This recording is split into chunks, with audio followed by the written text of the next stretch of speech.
Sir है। मनोज जी, आप मेरी एक बात से जरूर सहमत होंगे कि बिहार की राजनीति 3 राजनीतिक दलों के इर्द गिर्द घूमती है। जो 2 एक हो जाती हैं तो तीसरा पिछड़ जाता है। ये आप मुझसे बेहतर जानते हैं, इस बात से आप जरूर मेरी सहमत होंगे। चाहे जाति का आंकड़ा जोड़ लीजिए, बिहार में जाति का एक बड़ा जोर और शोर होता है, जोर भी और शोर भी।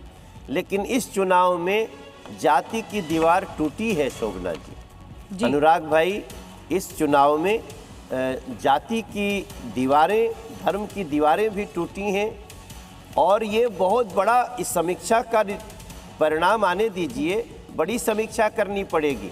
अब मैं बिल्कुल रामकृपाल भाई से सहमत हूँ कि इतने समय बाद भी जेडीयू का इतना प्यार मिलना बिहार में जेडीयू को, ये कोई छोटी बात नहीं है। ये चमत्कार और हमारे है। नेता वही हैं। इनकम्बेंसी कहते हैं कि कितना भी अच्छा काम करो जनता बोर हो जाती है, लेकिन एनडीए गठबंधन जेडीयू और बीजेपी की मैं बात करूं तो लग रहा है ये मोहब्बत दुगनी होती जा रही है। बोर नहीं हो रही है जनता आपसे? सही मायने में कहिए तो वो कहते हैं ना कि हम लाए हैं तूफान से कश्ती निकाल के। जिस परिस्थिति से हमने बिहार को नीतीश जी और मोदी जी लेके आए हैं, वो बड़ी कहानी लिखनी पड़ेगी। आप मनोज जी, आपने आरजेडी के एमएलसी सुनील सिंह का बयान आपने देखा होगा, उन पर एफआईआर भी हो गई।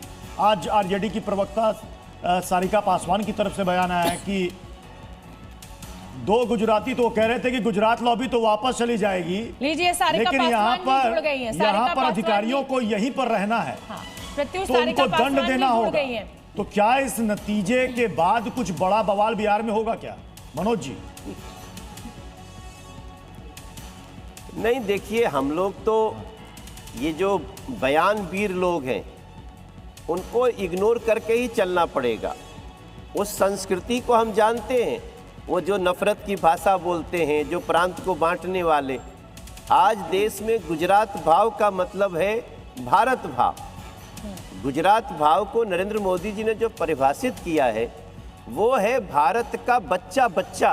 ठीक है मनोज जी, भारत मौजूद है। मैं आपको खबर देना चाहती हूं, चुनाव आयोग की अखिलेश कुछ बोल रहे हैं शायद। चुनाव आयोग की वेबसाइट पर भी अब एनडीए को बहुमत मिल गया है, तो अब मुझे लगता है कि ऑफिशियल बधाई। हालांकि ये वहां भी रुझान है, अभी नतीजे चुनाव आयोग की साइट पर रुझान भी जल्दी से पार्टी वाइज बता देते हैं।